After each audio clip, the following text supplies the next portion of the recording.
Nakapag-deploy na ng personnel ang Santa Maria Police Station sa iba't ibang mga paaralan sa bayan ng Santa Maria, Isabela para sa pagsisimula ng pasukan na bukas ika-8 ng Hunyo.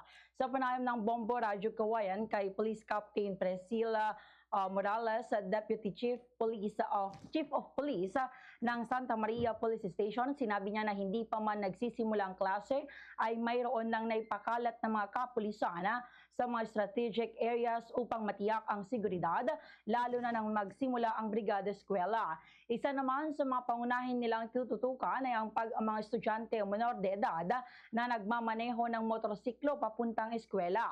Dahil dito ay pinalalahanan nila ang mga magulang na huwag payagan ng kanilang mga menor de edad na anak na magmaneho ng walang kaukulang dokumento dahil silang may tatawag sa himpilan ng pulisya kung sakaling mang mahuli ang kanilang mga anak kaugnay ng naturang paglabag maliban pa sa ibibigay na citation ticket.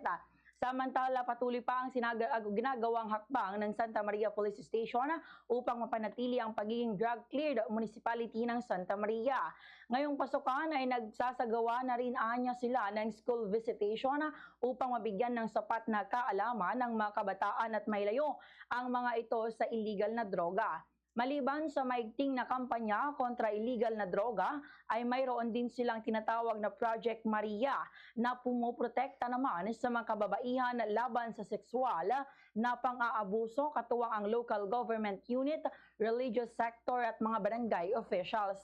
Ganitong bahagi ng pahayag ni Police Captain Priscilla Morales. Pinagbabawal sa mga magulang po.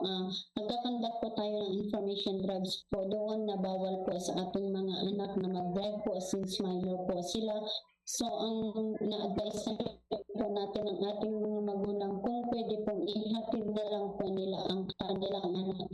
At kasama din po ating mga advice na info drive sa ating measures po na ginagawa para sa safety tips po nila. Fast sa radyo! Bombo!